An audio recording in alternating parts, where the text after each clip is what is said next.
Morning student. देखिए class third Hindi chapter number 13 Kashmir धरती का स्वर। इसमें जो है बच्चों देखिए हम लोगों ने अभ्यास प्रश्न में पहला क्वेश्चन, दूसरा क्वेश्चन, तीसरा क्वेश्चन और चौथा क्वेश्चन भी कर लिए थे। इसके बाद शब्द बोध में पहला क्वेश्चन हो गया था निम्नलिखित शब्दों को वाक्यों में प्रयोग कीजिए। यहाँ तक हो गया था बच्चों। चलिए आइए देखते हैं शब्द बोध का ये बुक वर्क है। बुक वर्क है शब्द बोध का दूसरा क्वेश्चन। फर्स्ट क्वेश्चन हो गया था, अब सेकेंड क्वेश्चन है।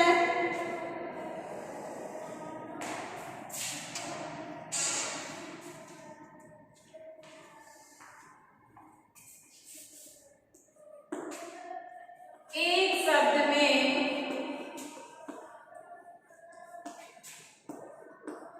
शब्द में उत्तर लिखिए।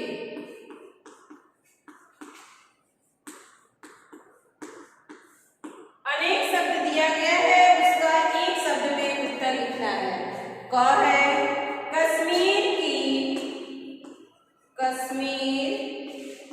की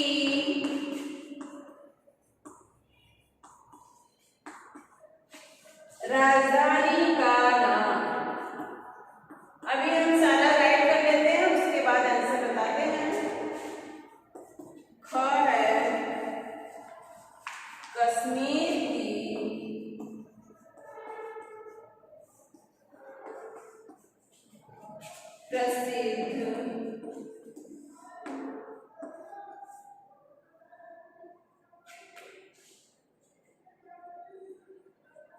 प्रसिद्ध झील का नाम।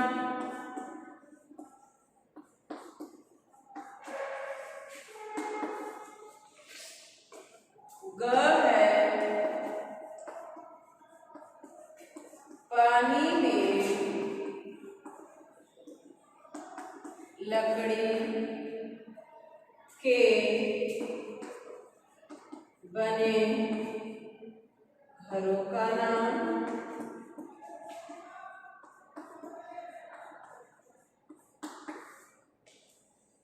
घ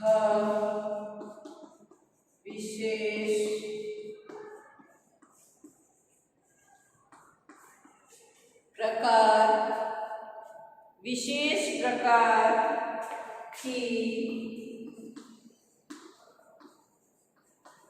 कश्मीरी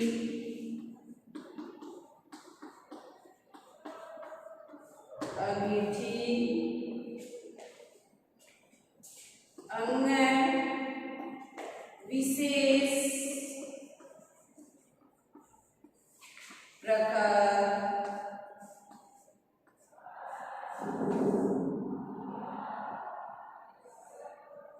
विशेष प्रकार का कश्मीरी कुर्ता। देखिए वन वर्ड में इसका आंसर देना है बच्चों। तो कश्मीर की राजधानी का नाम श्रीनगर। क्या है? श्रीनगर। वन वर्ड में हो गया। इसके बाद है कश्मीर की प्रसिद्ध झील का नाम डल झील। कौन सा झील है? डल। ये भी हो गया वन वर्ड में। इसके बाद दिया पानी में लकड़ी के बने घरों का नाम। क्या नाम था? House boat. इसके बाद दिया है विशेष प्रकार की कश्मीरी अंगीठी। क्या कहलाती है? कांगड़ी। क्या कहलाती है? कांगड़ी। इसके बाद दिया है विशेष प्रकार का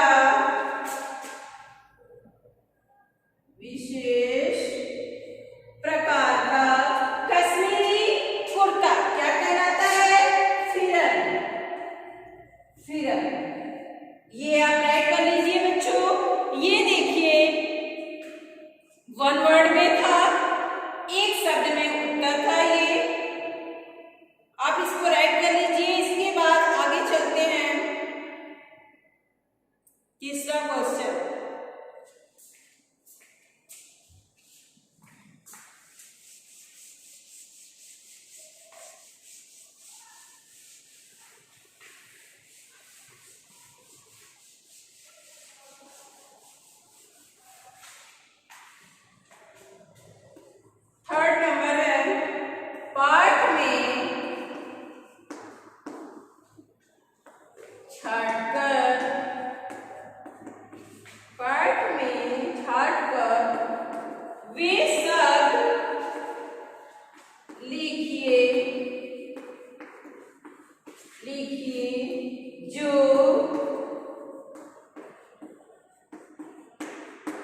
अंग्रेजी भाषा के लिए गए हैं, भाषा से, अंग्रेजी भाषा से लिए गए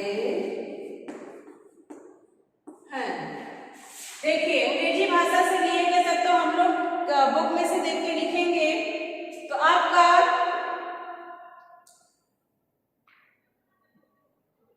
डल झील, डल भी आएगा इंग्लिश शब्द। इसके बाद है house boat, house boat, drawing, drawing room, drawing room,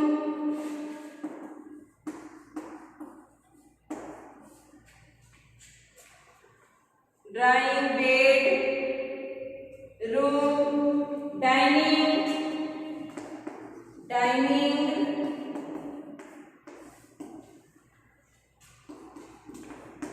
bath, इसमें रूम आप जोड़ सकते हो, डाइनिंग रूम, बाथरूम, ये सब क्या है इंग्लिश शब्द है।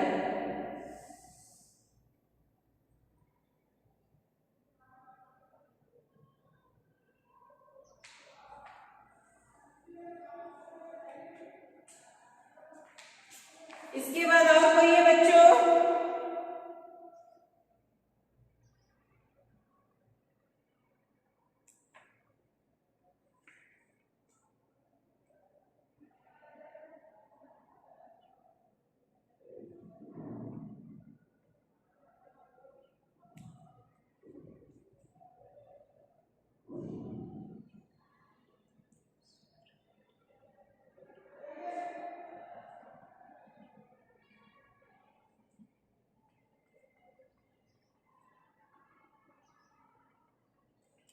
देखिए इतना हम आपको लिखवा दिए हैं, अगर आपको और काप मिलेगा इंग्लिश शब्द तो आप इसमें से राइट कर लीजिएगा बुक में से, ठीक। इसके बाद देखिए क्वेश्चन नंबर 4 है, निम्नलिखित शब्दों को सुंदर लेख में लिखिए।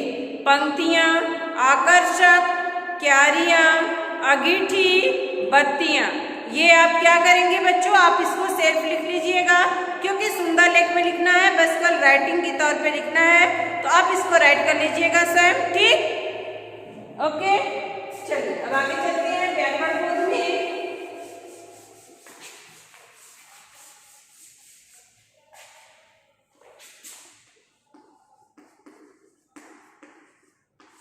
चलिए देखते हैं व्याकरण बोध में। देखिए दिया है व्याकरण बोध में निम्नलिखित के समानार्थी शब्द लिखिए। क्या लिखना है? समानार्थी शब्द लिखना है।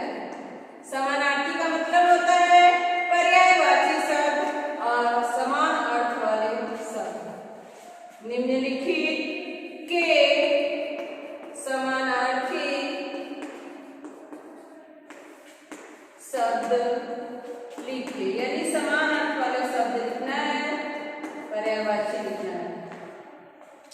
सुंदरता,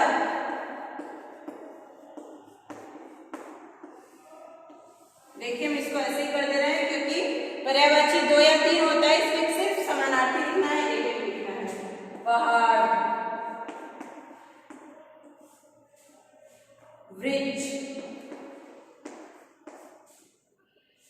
सुगंध, प्रदेश,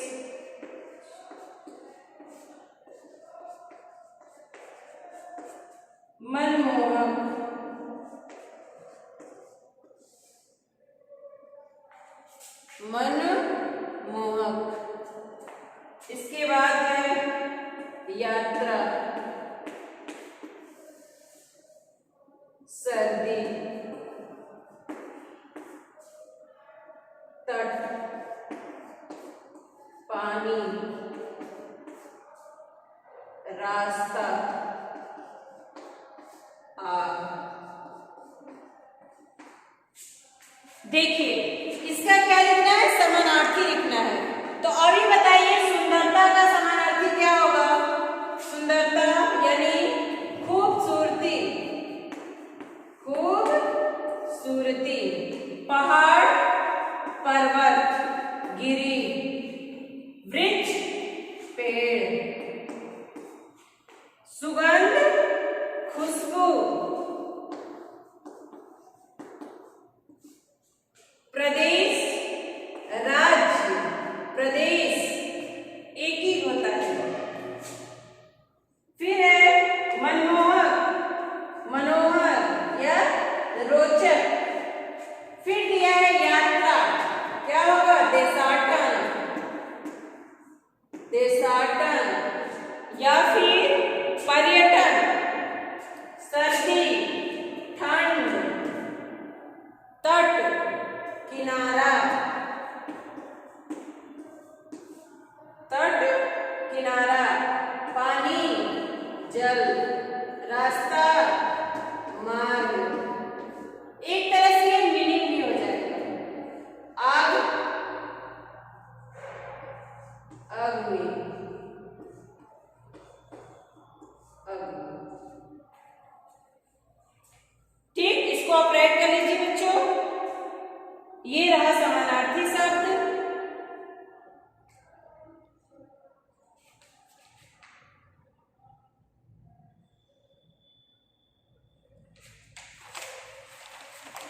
इसको आप राइट कर लीजिए, फिर सेकंड वाला क्वेश्चन कराते हैं।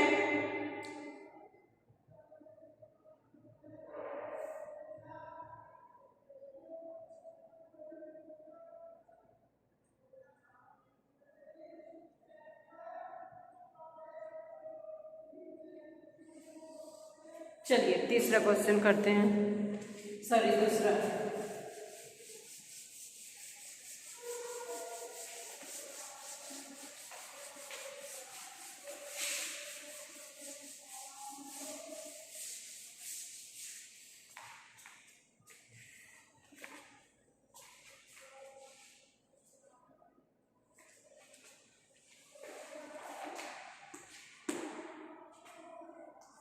दूसरा है विलोम शब्द लिखिए। विलोम शब्द लिखिए। देखिए आदर,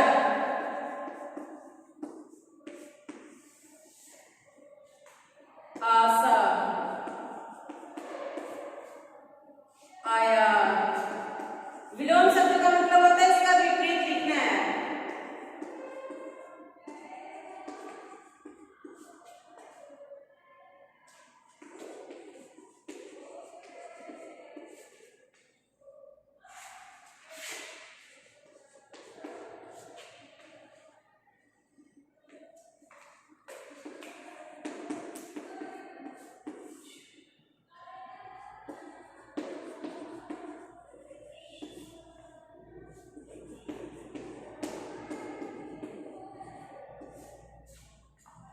देखिए इसका क्या लिखना है बच्चों, विलोम शब्द लिखना है। विलोम शब्द का मतलब होता है विपरीत अर्थ वाले।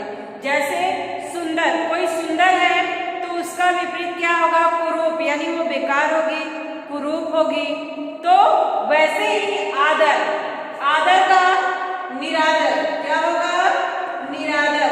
जैसे हम आदर किसी से करते हैं तो उसका विपरीत होगा, किसी से हम निरादर भी करते होंगे। आशा, निराशा। आशा, किसी से हम आशा लगाते होंगे तो किसी से हमें निराशा भी मिलती होगी। ठीक, इसके बाद आयात, कोई भी चीज हम आयात करते हैं तो उसका निर्यात भी होता है। सुलभ, दुर्लभ, कोई चीज हमें अच्छे से मिल जाती है, सुलभ से, सुविधा से मिल जाती है, तो कोई चीज बहुत कठिनाई से मिलती है, दुर्लभ। इसके बाद है सृजन। देखिए यहाँ पे दिया है सूजन, सूजन नहीं होगा बच्चों, वहां पे क्या होगा? सृजन। सृजन में होता है सृजन, विनाश,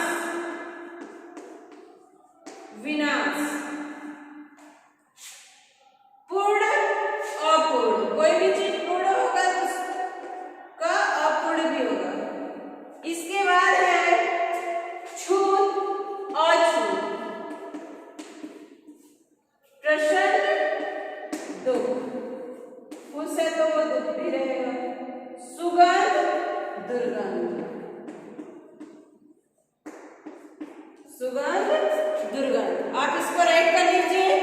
ये आपका हो गया विलोम शब्द।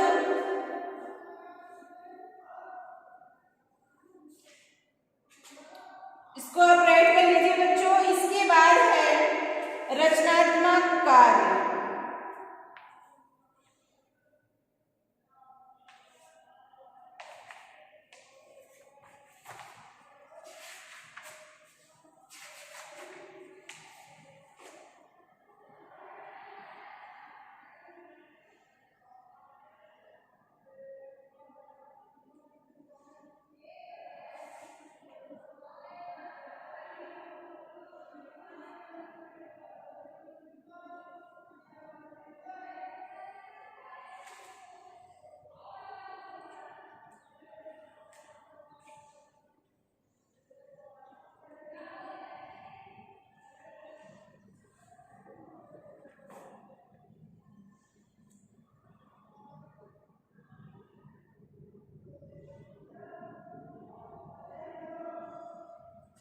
कर लिए होंगे। चलिए अब रचनात्मक कार्य।